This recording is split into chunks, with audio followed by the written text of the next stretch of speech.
The Rise of Luka Doncic. Thank you for checking out today's video. Please go ahead and subscribe and hit that notification bell right now so you do not miss out on any content. By doing so and commenting below, you actually have a chance to win a shout out in our next video. So go do it. Let's talk about Luka now. Luka is a point forward for the Dallas Mavericks, basically a positionless unicorn. Due to his size and skill overall, he can play any position on the floor. He's a threat anywhere in between the lines. And the 21-year-old is really the face of the franchise for the Mavs and one of the brightest stars in the whole NBA. So let's look into his early life and upbringing. Doncic was actually born in Slovenia's capital and followed in his father's footsteps by playing basketball and really having success at a young age. He always played against kids that were older and stronger than him as a child, and it always helped his mental game and really forced him to develop the skills to be able to compete as opposed to having just straight athleticism. Early on, he played for Union Olympia and eventually joined Real Madrid in Spain. And by doing so at such a young age, I really think it really helped him when he would later make the transition and jump over into the NBA. Now, Luka would play for Real Madrid's lower level teams and junior teams, and he would really lead them, and his game developed and he became the best player. No surprise there. And at 16 years old, when most American teenagers are finishing up driver's ed, getting their driver's license, Luka Doncic was promoted to their senior team, the youngest player to ever do so at 16 years old. Now, playing for the senior team would take some time for him to adjust. Again, a common theme is he is playing up, stepping up his game and level to one that he is not accustomed to, but it did not take him long to settle in. After just a few years, he would go on to literally win every award that you possibly could in the EuroLeague. Here are some of the accolades he and his teams accomplished, again, in the second best league in the world, and he is still a teenager. All-Liga first team, FIBA Cup champion, Team EuroLeague title, EuroLeague MVP, Final Four MVP for their league there, the ACB Most Valuable Player, EuroLeague Rising Star Award multiple times, ACB Best Young Player Award, EuroLeague All-Decade Team. I repeat, he made an All-Decade Team, and he wasn't even 19, 20, 21 years old at this point. He was a teenager on an all-decade team. Let that set in. That's how good that he was, and he was developing, and you best believe he was on the radar of NBA teams at this point. The buzz around him would naturally grow, and deservedly so, leading to his last few years with Real Madrid. And both Luka and the NBA both eyed his arrival to coming over and joining the league possibly in 2018. Due to his success in the second best league in the world, Luka was deservedly so a really high prospect. I mean, he was relatively safe. You knew what you were getting. He had all the skills. He played in a pro league. He had a pro body. I think the main questions were just about his athleticism and maybe adapting to the speed of the game. But even thinking about it now in hindsight, that's a crazy thought that you would even doubt him.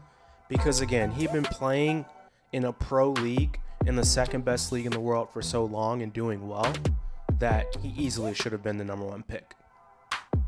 But in the actual draft, he would end up being picked third by the Hawks, but traded to the Mavs for the rights to Trae Young, who was picked at 5.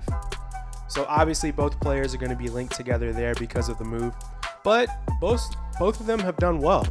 And I really think Luka is better, but the Hawks feel pretty good with Trae Young as well. A quick learner and someone who has always been used to adapting, it took him about 6 quarters in the NBA to adjust and show off his abilities. In his first season, he rolled. He became the second youngest player to record a triple-double. He was Rookie of the Year. He broke many more records and really established himself as the future of the Mavs organization and one of the best players in the NBA. He put the league on notice. In year 2, Luka came out and destroyed everybody on the court every night. You talk about that Mamba mentality, that's something that Luka carried with him. And again, he was only 21 years old at this point and a top 10 player in the league. He averaged 28 points, 8.8 rebounds, and 9 assists per game.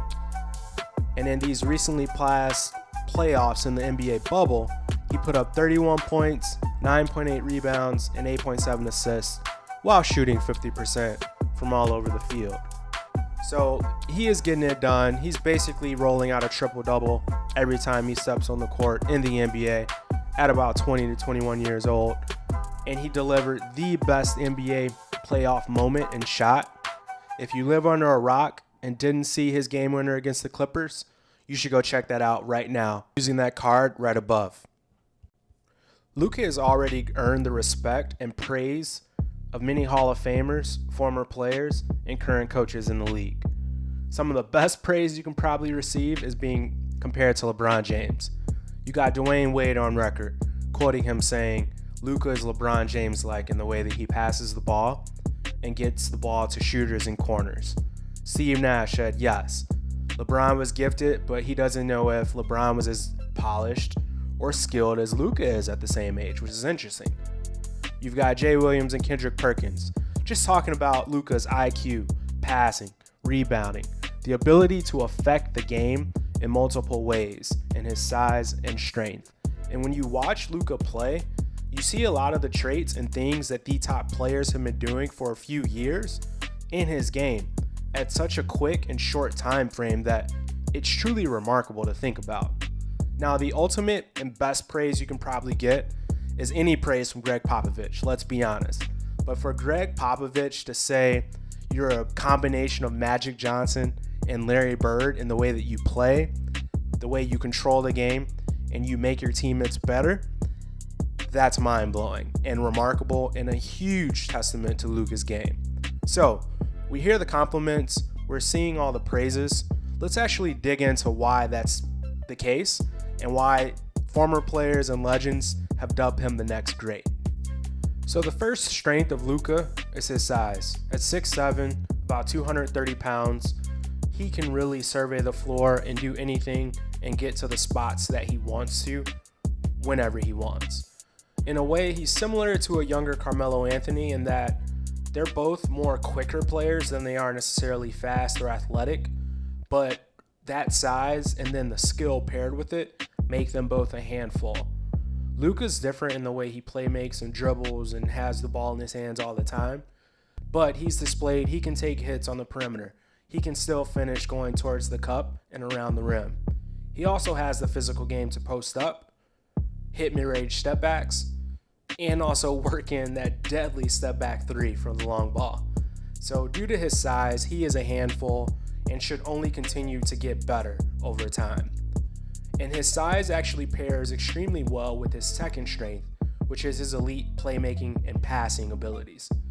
Luka is probably already definitely a top 5 passer in the game at 21, and it's truly LeBron James-like. He's had multiple games of 15 plus assists. He's averaged nearly 10 assists per game both seasons he's been in the league, and he's in the perfect system and setting to thrive. The Mavericks put the ball in his hands, and he has an extremely high usage rate, and it's warranted. He nearly always gets them a good shot and a good bucket when the team needs it, and he sees plays developing and passes and makes guys open with his playmaking and passing as opposed to being reactive. At the NBA level, you cannot be reactive. That strength paired up with his size makes him nearly an unguardable offensive player, and he's able to, again, make passes at angles and trajectories that others are just not able to do because they are not as tall as he is. His third strength, and probably the most important one, is what's inside of him and also a part of his journey and path to the league. Luka's been a pro since he's been 16 years old. He's always been working to improve, to get better. He's always been playing with older kids or at a higher level than what should be expected for his age and age group. He's always looked ahead, even when he was with Real Madrid and leading that team as a teenager. He was preparing to go to the NBA, where now he's at the NBA level. He is here. There is no higher level. There are not any players that are better than the players he's playing right now, and he belongs. He is extremely confident. He's got the game. He's got the swagger, And just like he did in the EuroLeague, we are very confident he is going to absolutely become the best player in the NBA, hands down. So that's all great, and obviously Luka is terrific. But just like any player in the NBA, there are some places and ways he can also improve and continue to evolve over time. So we'll look at a couple small things that he needs to do to continue to get better and take the next step. The first area is going to be his overall shooting from two areas on the floor. The first is the free throw line, and the second, his three ball. Luka is actually a 73% free throw shooter over his career. He got a little bit better this past year and shot 75%, so he's trending in the right direction, but that's not necessarily elite for how much he has the ball and how good of a player he is. If he can get his free throw percentage up to around the 80-85% clip, it's really going to help him, and you'll see his scoring easily go up 2 to 3 points per game just because of that. The second one in his shooting is the three ball. So he's hit some big shots, and he's definitely not afraid to take those deep threes, but he's not a great three-point shooter. He shot 32% from three in his career thus far, which isn't really horrible, but again, going back to his usage and just a marginal improvement will really go a long way, especially in the playoffs and when those possessions really matter. The last place he could definitely improve, and this is probably the most controllable, is his turnover rate. Luka has the balls in his hands so much due to his usage rate and what he's able to do, but he actually averaged over 4 turnovers a game this past season. Cutting that number in half or even one down to 3 per game will again just give that team one more possession or two in tight games that can be really crucial. So looking forward to 2021 and beyond, we really expect Luka to continue his dominance and improve. He is already one of the best players in the league at 21. He has a stable franchise behind him with a great owner and coaching staff. He has the original unicorn, Kristaps Porzingis, running with him this year for a full year. So the Mavs will continue to get better, and they will be a contender here very soon because of Luka Doncic. We hope you enjoyed today's video.